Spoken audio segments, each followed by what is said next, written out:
Et bonjour à tous, c'est Olivier, j'espère que vous allez bien. Et aujourd'hui, on va s'attaquer à une salle sur TryHackMe qui s'appelle Kitty. C'est une salle que j'ai adoré faire parce que il y a pas mal de petites choses à faire, à trouver et à faire, dont notre propre brute force d'injection SQL. Allez, je vous montre ça.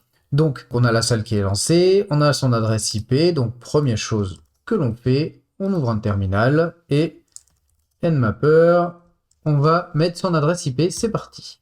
Voilà, Nmap a fini, on peut voir qu'il y a un port 22, bon, pas vulnérable, hein, OpenSSH 8.2, et un port 80, donc pas de nom particulier. Donc, port 80, qu'est-ce que l'on fait? On va là-dessus, on le rentre, et on tombe sur une page de login. Ok, donc bien sûr, on teste admin, ça ne marche pas. Admin password, ça ne marche pas. Ok. Qu'est-ce que l'on peut voir? On peut voir que l'on peut créer un compte. Bah, c'est parti. Donc moi, je vais m'appeler Kikou. Kikou. Alors, qu'est-ce qu'on fait? C'est Kikou. Kikou, on va le mettre 2 fois. Parce qu'il me semble que si on n'en met pas autant, on met pas plus de 8 caractères, il nous dit non, il en faut un peu plus. Est-ce que ça passe? Impeccable. Donc là, si je mets mon mot de passe, je rentre, ok. Et là, ok, bienvenue, voilà, c'est en développement. Ok. Qu'est-ce qu'on peut faire? On peut essayer de trouver un autre compte sur lequel on pourrait s'authentifier. Donc, ok, moi, je suis parti au début sur admin. Ok, mais comment on va faire? Donc, je me suis dit, tiens, je vais lancer Hydra sur admin. On va voir ça. Donc, pour cela, allez, on ouvre les petites notes, on va se taper ça, on va essayer de trouver ça. Alors, hop, Hydra, où est-ce que c'est Hydra? Hydra, il est là. Alors, blablabla, on va prendre celui-là. On va aller se le former ici. Donc, voilà, moi, donc, admin. On va prendre la ROQ. L'adresse IP de la machine, elle est où? Elle est où? Elle est où? Elle est où? Elle est là. D'ailleurs, ce qu'on va faire, c'est qu'on va se la mettre ici, comme ça, on n'aura pas besoin d'aller la chercher. Donc, je prends son adresse IP, je la mets là.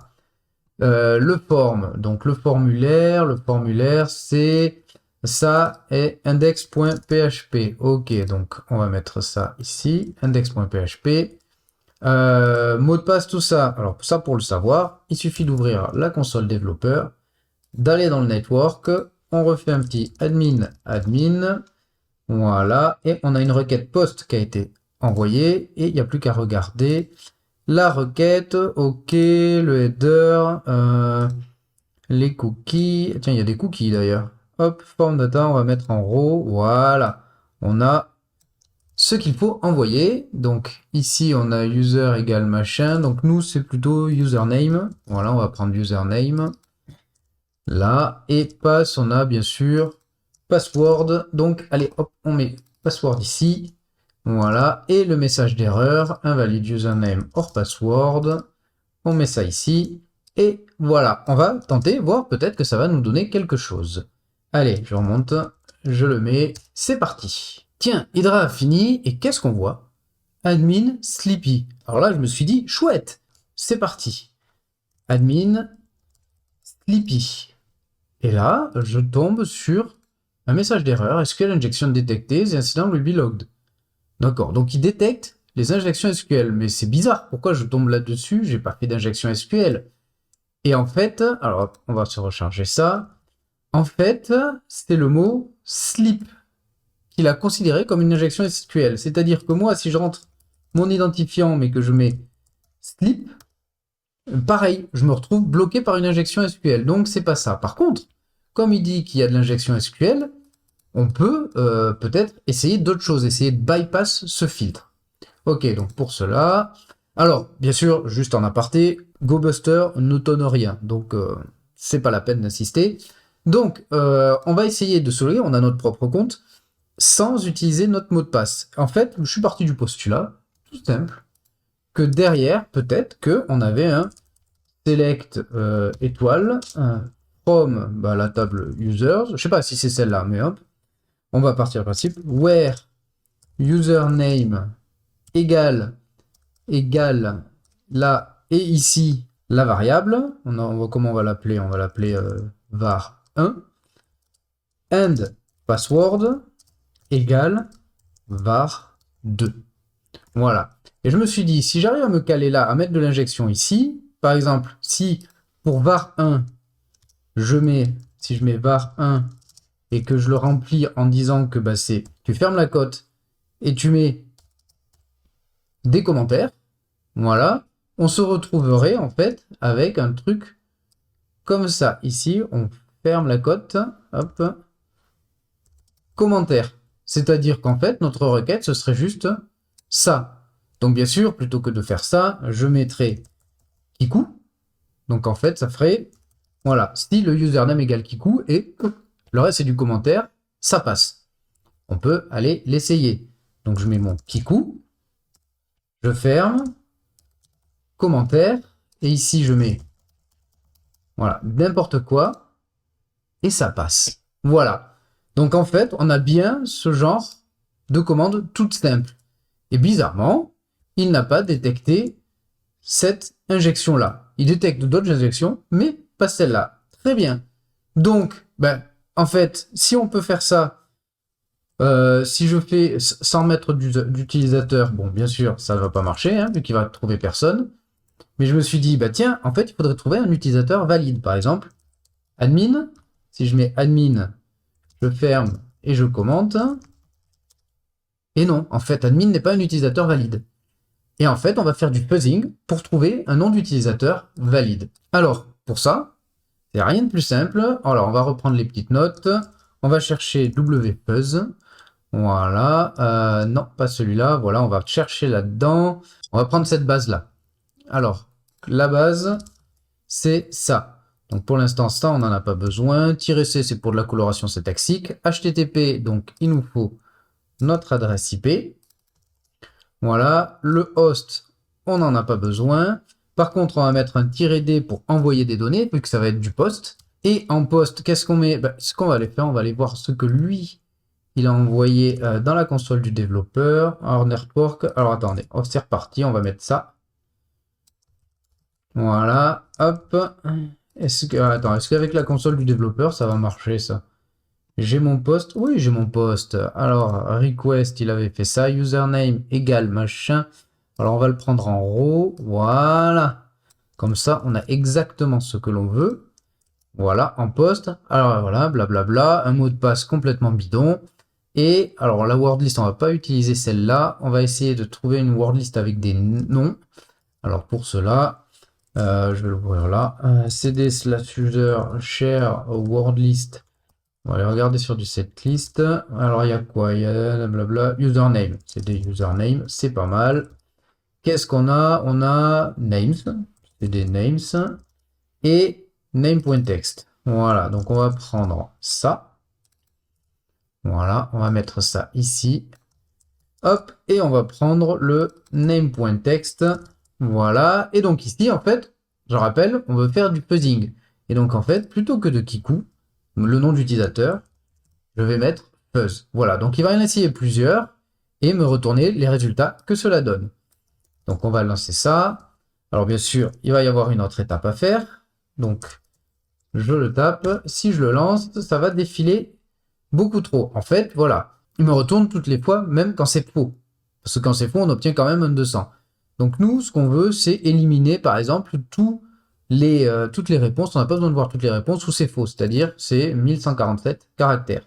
Donc pour cela, je vais me replacer au début, ici, allez ici, je vais faire -h pour hide, et le dernier caractère, donc h, donc hide les caractères qui font 1147.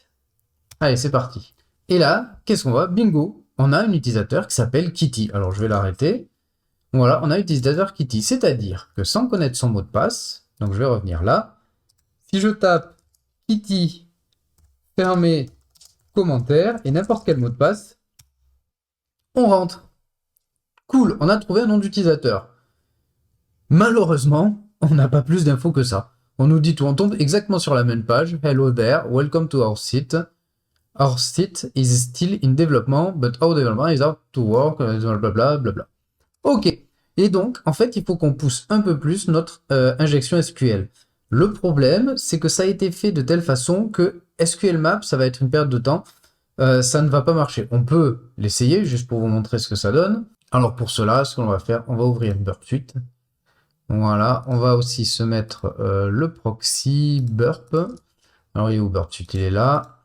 Voilà, comme ça va nous permettre de récupérer la requête, de la sauvegarder et de l'utiliser dans SQL Map. Alors hop, hop, proxy, HTTP history.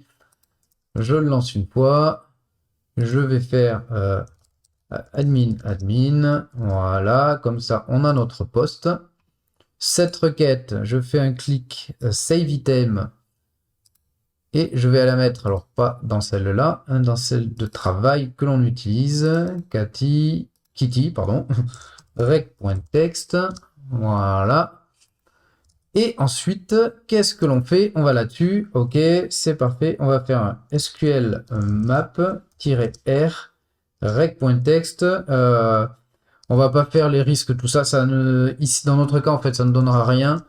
Mais voilà, si je tape ça, voilà, on voit qu'il nous explique que username n'apparaît pas injectable, password pas injectable, alors que bizarrement, on a quand même fait une injection hein, sur username, mais SQLMap ne le trouve pas.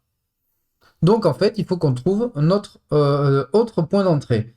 L'autre point d'entrée, ben, en fait, celui qui va nous intéresser, c'est le union. En fait, ce que l'on va faire ici, c'est que, par exemple, on a ça, notre truc comme ça, et ici, dans notre injection, là, à la place de ça, on va mettre union. Voilà. Et ce union, en fait, ça va nous permettre déjà de savoir, dans notre table, combien de colonnes est retourné. Alors, comment union fonctionne? Juste pour l'info. Donc, on a ça, par exemple. Si je fais un select user, virgule, password from la table users, where id égale 1, ce qui va nous retourner, c'est deux colonnes. Une colonne user et une colonne password. Si je veux rajouter des infos autres d'une autre table ou ailleurs, ce que je peux faire, c'est ici, c'est union. Union, par exemple, ben, si je mettais un truc genre coucou, virgule, salut, et ben ce qu'il ferait en dessous, en plus de l'utilisateur qui pour nous serait Kikou et Kikou, en dessous, il nous mettrait coucou et salut. En fait, pourquoi je vous dis ça? Parce qu'en fait, nous, on ne sait pas combien de champs sont retournés ici, combien de colonnes. Donc en fait, si par exemple ici, je mettais union juste salut, juste coucou, et bien comme le nombre de colonnes ne correspond pas, on obtiendrait une erreur. Et ça va être à notre avantage, c'est-à-dire qu'on va tenter des unions jusqu'à ce que ça fonctionne. Et quand ça fonctionne, on aura trouvé le nombre de colonnes. En revanche, petit truc où à un moment je me suis retrouvé bloqué pour ce union, c'est-à-dire que j'avais essayé donc mon Kikou comme ça, et puis union, select, oui non c'est pas union coucou, c'est union select. Voilà. J'avais essayé union select et plein de tests. Et ça ne marchait pas. Pourquoi? Parce que je pense que derrière, il vérifie qu'il n'y ait qu'une seule ligne de retournée. Que s'il y a plusieurs lignes, cette commande, select user from user, voilà, nous retourne plusieurs lignes, alors il y a un mécanisme derrière qui bloque. Ce qui peut sembler logique lors d'une authentification, que si on retourne plusieurs utilisateurs lors d'une authent, oui, ça marche pas, c'est normal, il nous en faut qu'un. Et en fait, il faut forcer cette première partie à nous retourner aucun résultat. Et pour cela, donc on est ici. Pour cela, c'est simple. Un utilisateur vide qui n'a pas de nom, qui n'a pas de username, ben forcément n'existe pas dans la base de données. Et donc c'est ce que l'on va faire. Donc plutôt que de mettre Kikou, on va mettre juste une cote. En fait, on va faire, je vais reprendre cette commande. Je vais la mettre là pour qu'on voit bien. Voilà, moi ce que je vais faire, c'est ça je vais le virer, je vais fermer la cote, union, select, et mes select, et tout à la fin, je ferai ça. Ce qui fait que cette partie-là ne va rien retourner, et il n'y a que celui-là, le select, l'union select, qui va retourner quelque chose. Et tant que ça plante, on sait qu'on n'a pas le bon nombre de commandes. Alors, je sais c'est un peu théorique tout ça, mais je vous montre. Si je fais 1 et que je ferme et que je mets n'importe quoi comme mot de passe, alors je vais prendre ça. Login, ça marche pas. Très bien. Virgule 2. Est-ce qu'il y a 2 colonnes de retourner? Non plus. Virgule 3. On essaye. Non plus. Virgule 3,4. Prendre ça. Et ça passe. Ça veut dire que la table, que le backend requête retourne 4 colonnes, 4 champs. Super, donc on a un nombre de colonnes. Et donc juste pour vous montrer que si j'avais fait ça, mais que j'avais mis par exemple mon nom d'utilisateur, eh ben ça marche pas. Voilà, je pense que c'est parce que ça retourne plus d'une colonne, vu que mon nom d'utilisateur est correct. En revanche, je pense que si j'avais mis un truc qui n'existe pas, effectivement ça marche, parce que comme l'utilisateur n'existe pas, il retourne quand même une ligne, le 1, 2, 3, 4, et ça passe. Ok, donc maintenant, on a notre nombre de colonnes. Donc maintenant, quelle va être la technique pour continuer à avancer? C'est là où on voit que la salle, c'est une médium. En fait, on va faire de l'énumération nous-mêmes. On a notre union select. Select, donc nous, on avait dit 1,2,3,4. On pourrait, ce union select, essayer de le faire planter. Si notre where plante, c'est que c'est pas bon. S'il est bon, s'il ne plante pas, c'est qu'on a trouvé quelque chose. Et donc ici, en fait, on va rajouter, on va utiliser la table qui s'appelle information schema. Donc pour cela, on fait un from information schema. Donc information schema, c'est en fait c'est une base de données qui contient plein d'infos, plein justement d'informations sur la base de données au total utilisée en fait. Donc, et en fait, bah, par contre, il faut savoir quelle base de données, quelle table de cette base de données information schema on va pouvoir utiliser. Alors, pour la base de données, pour le recensement des bases de données, en fait, on a une table qui s'appelle schemata. Voilà. Alors, je ne sais pas du tout ce que ça veut dire. Si on regarde schemata, est-ce que schemata, traduction en français, schemata, hein, pluriel de schéma. Voilà. Et le schéma, c'est ce qu'on appelle les bases de données. Donc voilà, c'est toutes les bases de données. Donc, from cette table-là. Et en fait, qu'est-ce qu'on va faire? On va faire un petit where. Ensuite, c'est, je crois que c'est S-C-H-E-M-A.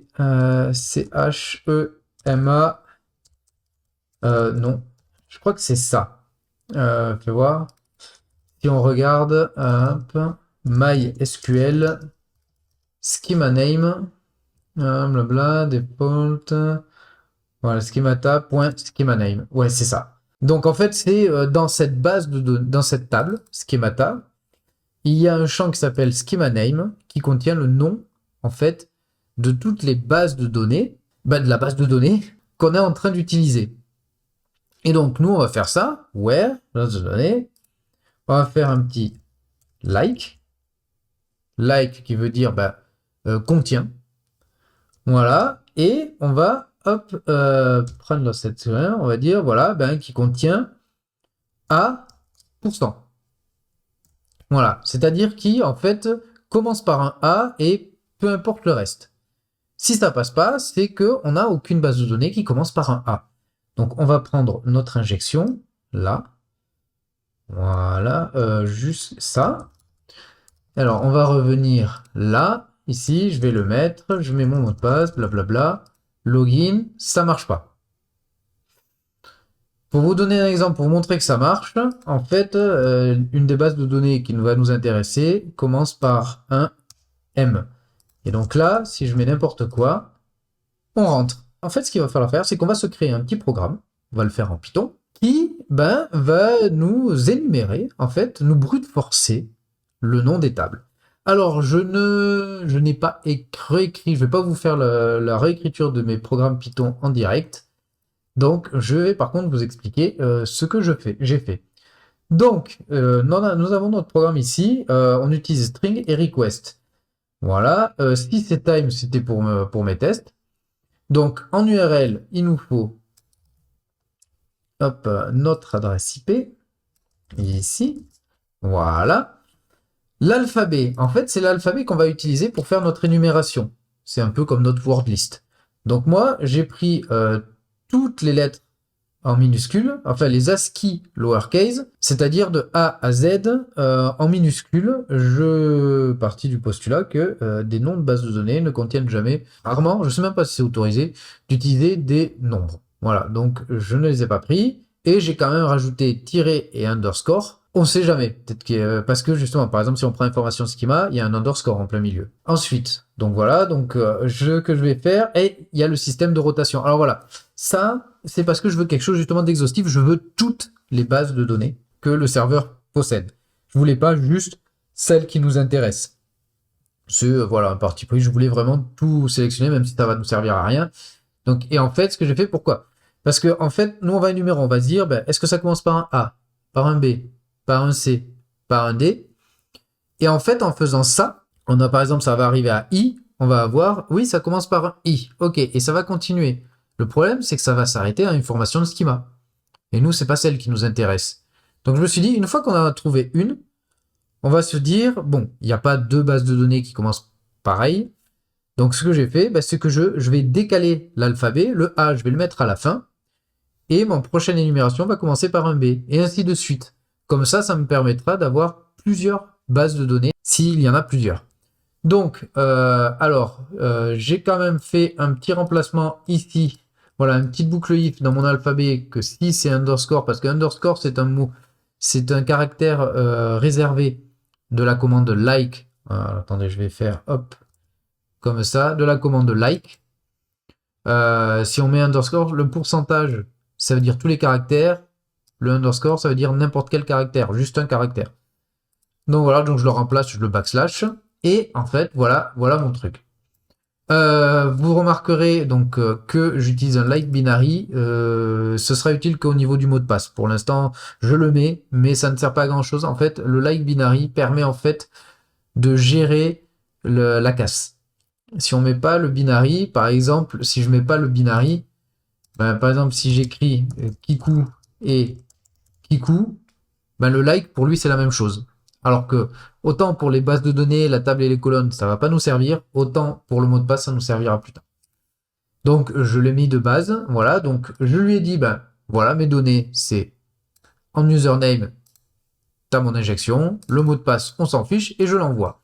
Et après, dans le résultat que je reçois, si j'ai un welcome to our site, ça veut dire que j'ai réussi à rentrer, et donc le caractère qui m'a permis de rentrer, je l'enregistre dans result, et au prochain tour, j'utiliserai ce result et je rajouterai un caractère, et ainsi de suite, jusqu'à ce que en fait, ça ne passe plus. Ça ne passe plus pour tout l'alphabet, ça voudrait dire que j'ai fini de brute forcer le nom de ma base de données. Après, c'est de l'affichage, c'est pour faire joli, je vais vous montrer. Voilà, et à la fin, voilà, la rotation de l'alphabet pour justement énumérer plusieurs bases de données. Alors, on va le lancer, juste pour vous montrer ce que ça donne. Donc, je les ai là. Je vous montrerai un peu ce que ça donne pour tous. Donc, si je fais un Python 3 BF, j'ai mis BF pour brute force database, c'est parti. Et là, on peut voir que, voilà, il est en train de brute forcer le nom des bases de données. Donc, on peut voir que j'en ai une première qui s'appelle devsite. Et en fait, ah oui, ça, je voulais pas montrer. Là, voilà, il fait DE, mais hop, il s'arrête.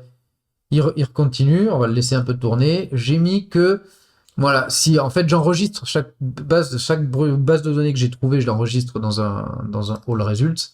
Et si une fois que je suis au troisième caractère, je me rends compte que j'en ai déjà une base de données qui commence par ces 3 caractères, je me dis, passe à la suivante, ça sert à rien. Donc voilà, là il nous a trouvé information schema, et là on voit, en fait c'est celle-là qui va nous être utile, my website. Voilà, ça, on a donc le nom de la base de données qui est utilisée pour se loguer sur le site web. Voilà, donc mon programme a fini de tourner, je me rends compte que j'ai oublié d'effacer cette partie-là. Voilà, qui ne sert à rien. Donc on a en fait 4 tables.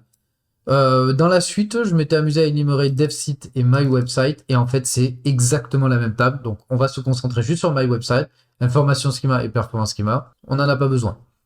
Donc une fois qu'on a la base de données, donc je rappelle, on a MyWebsite. On passe aux tables. On veut énumérer toutes les tables qu'il y a dans cette base de données. Et donc pour ça, en fait, c'est plus ou moins le même programme. Alors hop, on va reprendre notre adresse IP ici. Voilà, on va la mettre là. Ici, j'avais créé une liste parce que justement, j'avais fait aussi le dev site. Mais bon, c'est pas nécessaire. On reprend exactement le même alphabet. Et la requête, ici, voilà, ça change. En fait, maintenant, on va toujours dans l'information de schema. On lui demande .table, qui liste en fait toutes les tables de toutes les bases de données. On lui dit que notre table schéma, ben c'est DB, donc ici c'est MyWebsite, et que le nom de la table commence par, voilà, les caractères. Et là, cette fois, c'est le nom de la table qu'on brute force. Et là, pareil, l'histoire du décalage, de la rotation de l'alphabet et tout ça, pour avoir le nom de toutes les tables. Et c'est exactement, le reste, c'est exactement pareil. On va le lancer et on va voir ce que ça donne. Donc, on a dit table. C'est parti. Alors, je l'ai coupé. Bien sûr, il plante quand je le coupe. Super. Parce qu'en fait, il n'y en a qu'une de table dedans et ça nous évite de perdre du temps. Donc, on a site users. Ok, donc maintenant, on a la table qui s'appelle site user. Et bien maintenant qu'on a la table, on veut énumérer les colonnes. On reprend le même programme. Je vais prendre la même URL. C'est parti. Voilà, toujours avec MyWebsite. On utilise toujours les lowercase pour l'alphabet, parce que moi, voilà, je suis parti pris toujours pareil. Que le nom des colonnes, ce ne va être que des caractères en minuscules. Pas de nombre, pas de majuscules, pas de caractère un peu spécial à part le tiret et l'underscore, on sait jamais. Donc voilà, donc exactement la même, sauf que maintenant, la requête, information schema.columns, qui contient le nom de toutes les colonnes de toutes les bases de données, where table schema, c'est DB, donc my website, le table name, c'est site user, et le column name, c'est égal à la même chose. On va le brute forcer de la même manière. Voilà, avec la rotation, parce que je veux toutes les colonnes. Et il y en a plusieurs. Enfin, je crois qu'il n'y en a que 2. On va le lancer et on va bien voir. Donc, on fait ça. Allez, c'est parti pour les colonnes.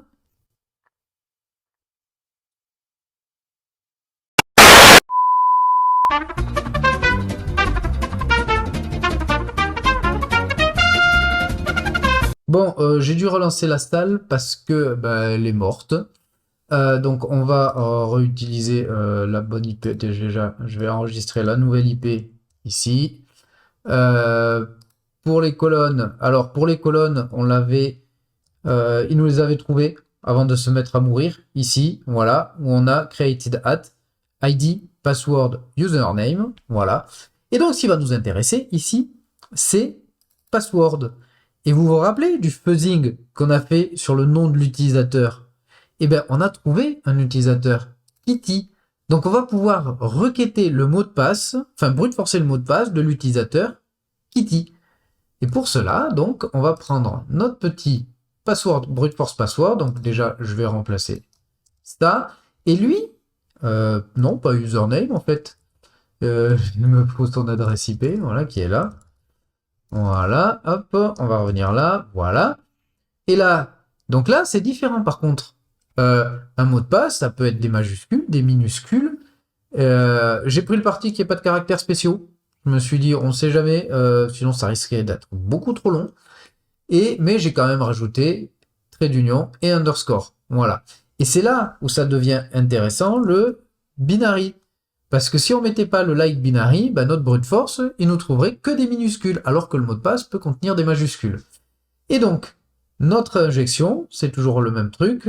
Et là, cette fois, on fait from site users, voilà, qui est la table que l'on a trouvée.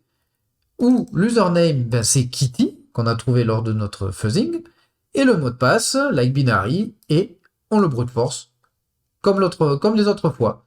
Et pas besoin de rotation, parce qu'une fois que notre mot de passe est trouvé, on peut s'arrêter là, il n'y a pas besoin d'en trouver d'autres.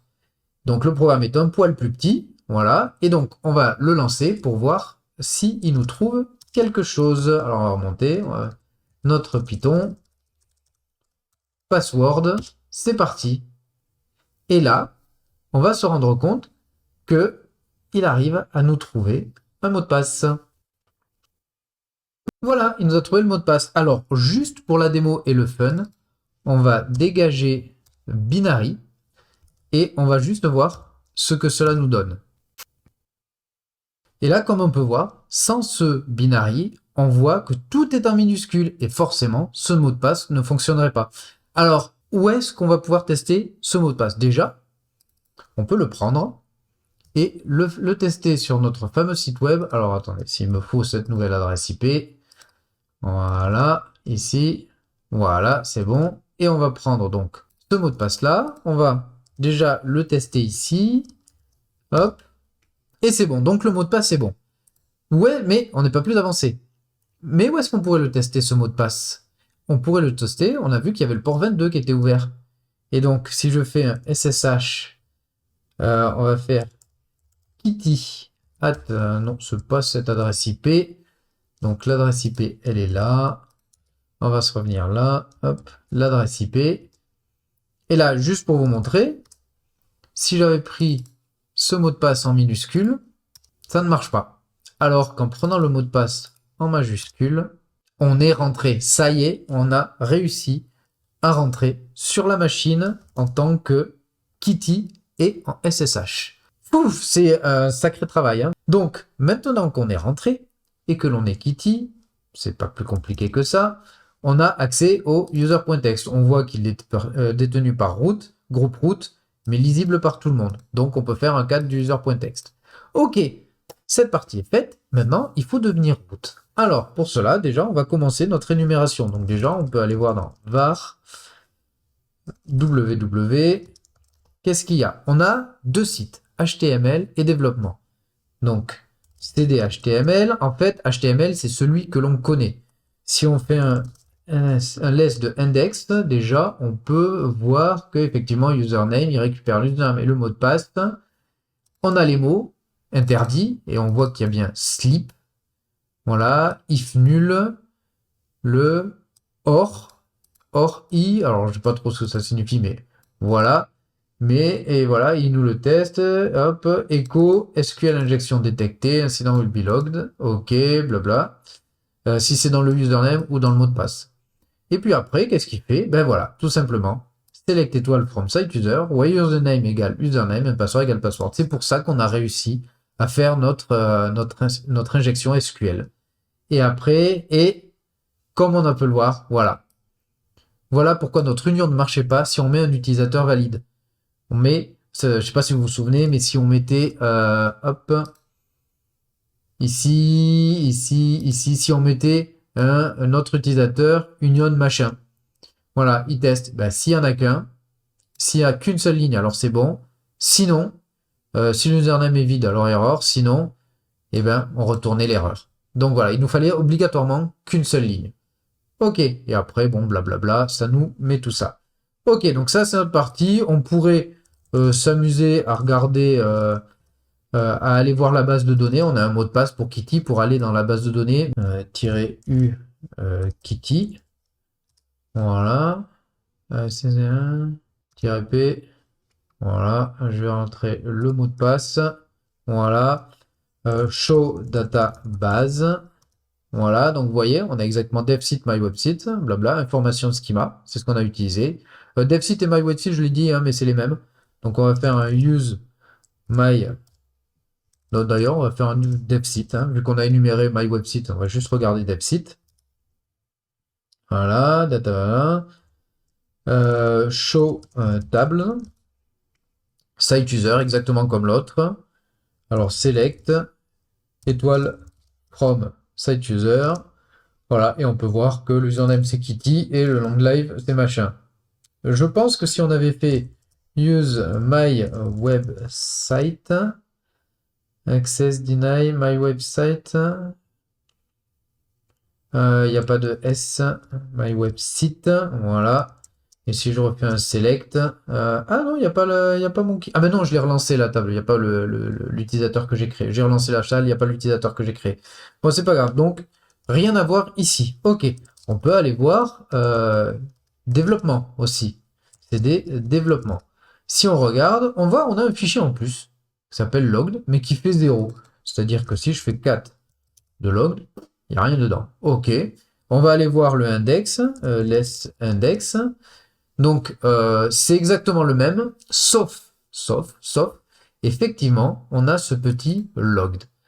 Et en fait, c'est, alors où est-ce que je vais? Voilà, c'est si on fait de l'injection SQL, au final, il y a notre IP qui est logué dedans. Ok, c'est intéressant. Moi, quand je suis passé, la première fois, j'ai vu ça, j'ai fait, ok, bon, on va aller voir ailleurs. J'ai un peu énuméré la machine et je suis allé dans /opt et là, il y a un logchecker.sh, un truc qui appartient à root. Intéressant. On va aller le voir. Logchecker, qu'est-ce qu'il fait? Il va faire un while read IP, do, user sh, ok, -t, echo IP, qui met dans root logged, voilà, et il prend en entrée le fichier www logged. Le fichier qui était vide et qu'on a vu. Et donc en fait, il prend ça en entrée, et pour toutes les entrées, qu'il lui considère comme des IP, donc ce sera des entrées d'IP, il fait un écho de cette IP qu'il met dans un autre fichier qui s'appelle root logged, qu'il le rajoute. Voilà. Et en fait, il log toutes les IP qui ont tenté une injection SQL. Puis après, il vide le fichier. Ok. Donc là, je me suis dit, s'il y a ça, c'est peut-être un script déjà qui est cronné, qui tourne de façon récurrente. Et ici, je me suis dit, mais si j'arrivais à écrire moi-même dans ce fichier là, je pourrais ici mettre une bash injection. On pourrait mettre une injection de commande. Mais comment écrire ce fichier? Parce qu'on a vu, il appartient à wdata. Je n'ai pas les droits en écriture dessus. Et c'est là où en fait, on va retourner dans /var/w /development less index. Ici, on voit à quel moment. Donc en fait, quand on fait une tentative d'injection SQL, il récupère le champ httpx forwarded for qu'il met à l'intérieur de ce fichier. Donc là, vous l'aurez compris, il suffit. Est-ce qu'on peut modifier la valeur qu'il y a là-dedans? Eh bien, on va le tester. Mais pour cela, il faut se connecter au site de développement. Comment est-ce qu'on fait ça? Ce que je suis allé voir, moi, c'est la configuration Apache. Pour aller voir la configuration Apache, on va aller dans cd/etc/apache.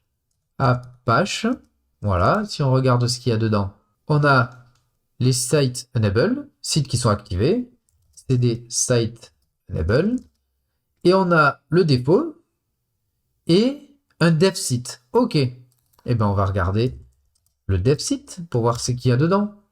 Et si on regarde tout en haut du dev site, on voit qu'il écoute sur le localhost sur le port 8080. Alors que si on regarde le default, on voit qu'il écoute là sur tout sur le port 80.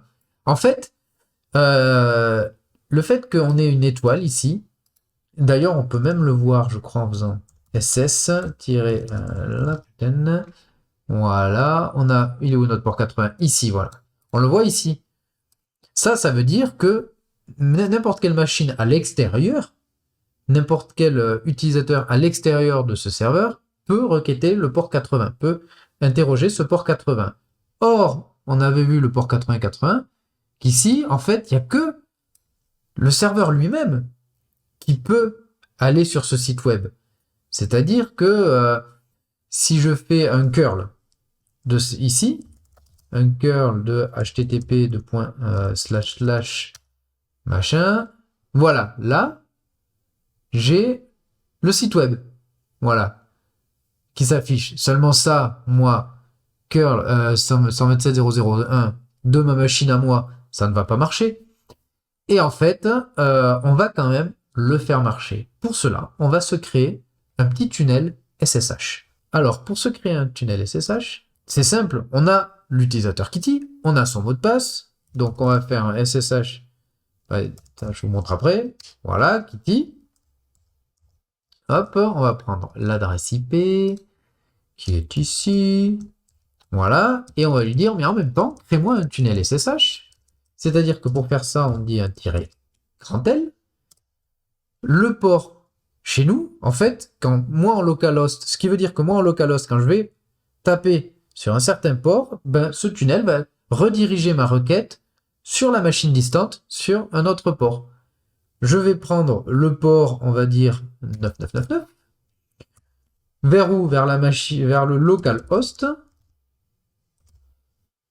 qui est en fait le localhost de la machine distante. Et sur quel port? On avait vu que c'était le port 8080. Je le lance, il me demande le mot de passe de Kitty, qui bien sûr je n'ai pas sauvegardé. Alors, si je l'ai vu par là on l'a interrogé, il est là. Voilà. Donc il me crée ma connexion, mais il y a aussi maintenant, si je vais sur http je mets mon localhost 2.9999, et ben je tombe sur le site de développement qui est hébergé sur le serveur et qui n'est accessible qu'à partir du serveur parce que j'ai créé un tunnel SSH. Et on peut le voir, je suis en development user login, voilà, qui est donc le site de développement. Donc maintenant que j'ai accès à ça, on va revenir là. On avait dit qu'on était donc on était là. On va retourner dans /var/www/développement. Less index. On avait vu qu'il nous fallait en fait pouvoir modifier ce truc-là. Ce truc-là, qu'est-ce que c'est? Alors, si on le regarde, voilà, on a, est-ce que on a la version, voilà, xforward, request header. On a le header à utiliser dans une requête HTTP. On va donc utiliser Burp Suite pour ça. Par exemple, donc on a notre site de développement, il est où? Il est là. On a Burp Suite qui est lancé. Burp Suite, il est où? Il est là. Le HTTP history. Alors, on va faire un clear de l'history. Voilà, que ce soit un peu plus propre. Et donc, on va faire un petit admin. Donc, ça marche pas, mais j'ai ma requête ici que je vais envoyer dans le repeater. Voilà, j'ai ma requête ici. Donc, si je l'envoie, il me dit, OK, c'est pas bon. Très bien. On peut voir qu'ici, on n'a pas le xforwarded port. Et donc, notre truc, ça va être, en fait, de rajouter cette... Non, non, je ne l'ai pas copié-collé. Elle est où? Elle est là. Hop, copie. Colle. Voilà. Et on va y mettre quelque chose. Et par exemple, je vais y mettre Kiku. Mais avant de la lancer, on va bien vérifier que notre petit... Il est où notre fichier? Notre petit logged contient bien ce mot Kiku. Et donc pour cela, on va faire un petit watch cat de logged. Voilà, pour l'instant, il contient rien. Donc normalement, et bien sûr, si je fais juste ça, ça va rien donner. Il faut que je provoque la page d'erreur SQL injection. Et on l'avait déjà obtenu à nos premiers tests. Avec quel mot-clé? Le mot sleep. Donc ici, je vais mettre sleep. Donc si je l'envoie, on voit bien SQL injection détectée. Et si je viens là, on voit bien que Kiku, que le fichier logged a bien reçu Kiku. Kiku qui est la valeur de mon xforwarder de port. Donc normalement, voilà, la minute vient de passer, pam, le fichier a été vidé. Donc ça prouve bien que le script qu'on avait vu dans /opt est lancé toutes les minutes. Donc maintenant qu'on a ça, on va revenir ici, on va aller voir ce script. Voilà, et on va faire un petit cat. Voilà, qu'est-ce qu'on voit? Donc en fait, c'est cette valeur. Cette valeur qui est une ligne du fichier qu'on vient d'envoyer. Et donc, peut-être qu'il y a moyen de faire une injection là-dessus grâce au xforward.for. Et bien, on va voir ça tout de suite. Donc, lui, OK. Qu'est-ce qu'on pourrait faire comme injection? Ben, imaginons, allez, on va prendre cette ligne, on va se la mettre là-dedans. Hop. je la colle ici. Echo. Ben moi, ce que je vais faire, je me dis, tiens, ici, à la place de IP, qu'est-ce que je vais faire? Je vais mettre, allez, la commande et qu'est-ce qu'on pourrait exécuter? Alors, j'ai testé les reverse shell, j'ai pas réussi à le faire marcher. Donc, j'ai utilisé une autre technique que j'aime beaucoup, c'est le SUID sur le bin bash. Donc, tout simplement, bah, ce que j'ai fait tout simplement, on va copier slash bin slash bash dans slash temp slash, ben on va l'appeler Kiku, nous aussi, bien. Une fois que c'est fait, ben ce que tu fais un chmod plus s de slash temp slash Kiku. Et une fois que c'est fait, eh ben, ferme et on commente. Voilà, comme ça, le reste, on s'en fiche. Voilà. Et donc, en fait, voilà, notre injection, c'est tout ça. Tout ça qui va remplacer le $IP que l'on trouve ici. Le $IP ici, on lui dit, bah, essaye de m'insérer ça pour voir ce que ça donne. Et ben c'est parti. Alors, ce qui va pour être intéressant, c'est que là, on a logged. Comme ça, on va pouvoir que ça écrit dedans. Là, ben, on va utiliser celui-là. Alors oui, juste un petit détail. C'est-à-dire que si on regarde le script, il appartient à root. Donc effectivement, c'est root qui lance le cron. On va se faire un petit watch ls-l de slash temp. Ça va nous permettre de voir si Kiku apparaît là-dedans. Là, voilà. Ok, bah écoutez, on va prendre notre injection et on va aller la coller à la place de ça, comme ça, et on va voir ce que ça donne. J'envoie injection detected. On a bien notre injection qui a été mise ici. Et il faut attendre que la minute arrive à son terme pour voir si, ici, notre injection s'est exécutée. Alors, ça n'a pas marché. CP, buildbash Kiku, chmod, machin, machin. Si je vire ça, peut-être. Send. Donc, le truc, il est revenu. On va attendre 30 secondes. Boum, ok, voilà. Là, ça a marché. On voit bien que il y a un Kiku. Le SUID est bien là. Ok. Bon, pourquoi en mettant ça, ça ne marche pas? C'est étrange. Ok, donc maintenant qu'on a Kiku, eh ben c'est rien de plus simple. Hein. Slash temp slash Kiku-p pour préserver les privilèges. Voilà. Et si je fais un ID, j'ai bien un UID route. On peut s'amuser à le transformer en route. Alors pour cela, on va aller voir le Firefox Note UID. Voilà. Avec une commande Perl. Est-ce que ça passe avec la petite commande Perl donc bien sûr, ça, il n'en a pas voulu. On a dit copier comme ça, bim. Voilà, là, je suis devenu véritablement root et je peux aller dans slash root et j'ai accès donc à mon root.txt et on voit effectivement qu'il y a un logged. Si je fais un cat du logged, j'ai juste mon Kiku dedans, effectivement, hein, vu que mon injection n'a pas été enregistrée. Et ben voilà, je suis root. Et donc si je fais un cron tab-l, voilà, on peut voir que toutes les minutes, binbash lance le log shaker.sh. Ok, on pourrait, est-ce que l'on se tente le reverse pour voir si ça fonctionne ou pas? Ça marchait pas la dernière fois, mais on pourrait se le tenter. Podcat, ouais, on va essayer de s'ouvrir un podcat. On va essayer de s'attraper un reverse shell. Alors, appuyons mes reverse shell, ils sont là. Ici, blabla. Le NK FIFO. On va essayer le NK FIFO. On va déjà se le former. Non, on va se le mettre là-dedans directement. Alors, on garde ça. Hop, ici, on se met sans NK FIFO. Un point virgule NK FIFO, machin, blablabla. Ok, tiens, d'ailleurs, on va mettre un point virgule ici. À la place, on va faire comme tout le reste. Ça, là, blabla, tac, et on va mettre donc notre adresse IP ici, qui est 19.203, 10.9.203.92. On va envoyer ça. Voilà, donc normalement ici, ça a été rajouté. On va attendre la minute pour voir si ça passe. Donc on voit bien qu'une connexion est créée. Eh ben non, ben voilà, ben si, celui-là il a marché. Voilà, bah ça n'avait pas marché la fois où j'avais essayé. Donc voilà, ben on a bien notre reverse shell qui a été créé ici. Donc je suis bien route, cd slash route. Et non, ça marche pas. ls-l, voilà. Alors attendez, hop. Hop, on va l'agrandir, voilà, on peut voir ls-lh, voilà, bah, on voit que j'ai bien fait. Alors, j'ai pas fermé la double code, est-ce que j'ai quelque chose là? 4 là-dedans? Non, j'ai toujours Kiku, ok. Donc, bah voilà, le reverse shell fonctionne. Voilà, voilà. Bon, salle, génial, franchement, génial. Moi, j'ai kiffé faire cette salle. Écrire les scripts en Python, j'ai adoré, voilà, j'ai un gros passif de dev, donc j'adore faire ça. Voilà, l'injection SQL, c'est quelque chose que j'aime beaucoup aussi, hein, et j'ai énormément encore à découvrir dessus.